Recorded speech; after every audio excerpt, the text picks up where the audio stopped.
Bună dragi urmăritori! Bun venit pe canalul nostru!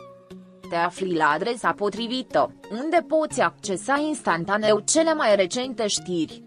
Ibrahim Celicol. Ne-am amânat dragostea cu Natalie, dar dintr-un motiv foarte diferit. Da, dragii mei adepți, unul dintre cei mai iubiți actori ai Turciei, Ibrahim Celicol, împărtășește cu sinceritate ascensiunea în carieră, echilibrul său personal și filozofia de viață, dezvăluind în același timp necunoscute despre lumea sa interioară. Povestea lui nu este doar o poveste de succes. Este, de asemenea, o experiență profundă de viață în care pasiunea, determinarea, sacrificiul și iubirea se unesc. Ibrahim Celicol pictează un portret inspirant pentru fanii săi, în timp ce povestește cum a început să joace cele mai mari pierderi din viața lui, puterea legăturilor de familie și de ce dragostea ar trebui amânată. Povestea lui Ibrahim Celicol a fost modelată de disciplina și determinarea insuflate în el de tatăl său, în cadrul unei familii puternice. Marele său interes pentru sport de la o vârstă fragedă a devenit unul dintre cei mai importanți piloni ai vieții sale. Jucătorul, care s-a dedicat basketului cu sprijinul tatălui său, Suheil Celicol, a dat o mare luptă pe teren. Cu toate acestea, pierderea tatălui său la vârsta de 18 ani a creat un gol profund în viața lui. Tatăl meu a fost eroul meu, spune Celicol. El a fost întotdeauna cel mai mare susținător al meu. Pierderea lui m-a făcut să cresc într-o clipă. La acea vreme, am trăit-o cu mare durere, dar ani mai târziu mi-am dat seama că cea mai mare moștenire pe care mi-a lăsat-o a fost un caracter puternic. Această pierdere a schimbat viziunea lui Celicol asupra vieții și l-a făcut o persoană mai matură și mai rezistentă. La acea vreme, tânărul Ibrahim încerca să rămână pe linia de plutire prin sport, încercând în același timp să facă față vieții, pe de o parte, și furtunilor emoționale din el, pe de altă parte. Punctul de cotitură al carierei sale. Căile pe care viața i le-a prezentat pe neașteptate le-au condus la actorie. Aspectul său atractiv și carismatic, care a atras atenția în anii săi ca model, l-a condus în lumea ecranelor. Cu toate acestea, Ibrahim Celicol nu a văzut actoria ca pe o carieră care ar putea fi realizată numai cu avantaje fizice. Actoria a fost o formă de exprimare pentru mine, spune el. Am fost captivat de magia de a-mi exprima sentimentele și experiențele mele printr-un personaj. Celicol vorbește despre primele ei timpuri pe platourile de filmare, despre luptele ei de a se dovedi și despre ce a învățat-o lucrul cu mari actori, spunând că învață ceva nou cu fiecare proiect. Actoria este o descoperire constantă, spune el. Cu cât o persoană se dezvoltă mai mult, cu atât devine mai reală. Când îl menționăm pe Ibrahim Celicol, de obicei îmi vin în minte personaje dure, puternice și rebele. Dar el subliniază că această percepție este de fapt doar o concepție greșită. Am o privire dură, da, spune el. Dar așa arată din exterior. Înăuntrul meu este un om foarte emoționat. Cineva profund atașat de cei dragi, care ar face orice pentru fericirea lor.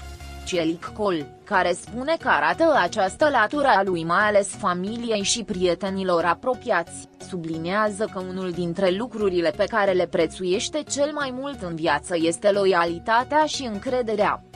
Unul dintre cele mai importante lucruri pentru mine este sinceritatea, spune el. Aș prefera să trăiesc într-o lume în care oamenii nu sunt falși, ci cine sunt cu adevărat.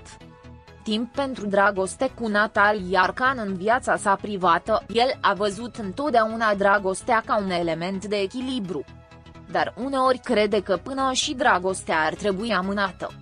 Celicol, care descrie relația ei cu Natalie Arcan într-o manieră sinceră, spune că și-au amânat dragostea pentru un timp și că aceasta a fost decizia corectă pentru a-și păstra profesionalismul. Uneori dragostea are momentul ei, spune el. Amândoi știam că trebuie să mergem mai întâi pe drumul nostru. Acum, el explică cât de importantă este dragostea în viața lui și cât de mult prețuiește o relație. A iubi pe cineva, a fi acolo pentru ea, a le respecta, sunt valori foarte importante. Pe aceste valori se bazează și legătura dintre Natalie și mine. Mai multe filme, personaje mai profunde.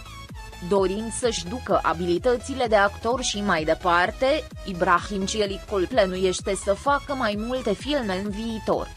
Spune că vrea să se încerce în diferite genuri. Drama este un domeniu foarte important pentru mine, spune el. Dar vreau să mă văd și în genuri precum acțiunea și comedia romantică. Actorul, care a spus că vrea să se concentreze în special pe roluri cu profunzime de caracter, spune că vrea să producă proiecte care să rămână în amintirea publicului. Important pentru mine este să intru în interiorul unui personaj și să simt povestea lui. Social media și legătura cu fanii. Ibrahim Celicol este una dintre celebritățile care preferă să păstreze distanța pe rețelele sociale. Cu toate acestea, spune că simte întotdeauna sprijinul fanilor săi. Văzând dragostea lor în putere, spune ea. Dar totul are echilibrul lui. Îmi place să-mi păstrez viața privată. Conștientă de sprijinul pe care îl oferă fanii ei, Celicol spune că se motivează citind din când în când mesajele lor pe rețelele de socializare. Uneori devin foarte emoționat când citesc mesajele pe care mi le scrii, spune el. Este un sentiment grozav să poți atinge viața oamenilor într-un fel. Vorbind despre ceea ce le-a învățat viața, Ibrahim Celicol spune că cea mai mare lecție a lui este cunoașterea valorii vieții. Viața este prea scurtă, spune el.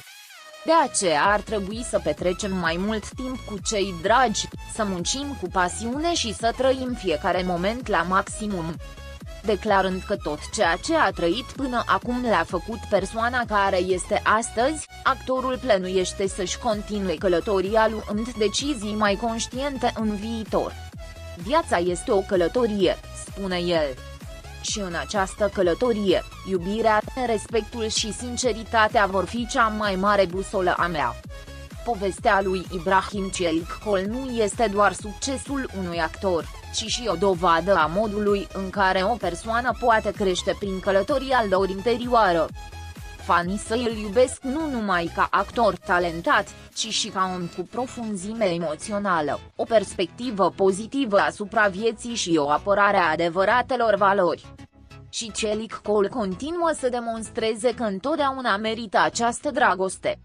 Dragii mei urmăritori care au orice părere despre acest subiect, vă rugăm să vă scrieți părerile în comentarii, vă mulțumesc anticipat. Pascali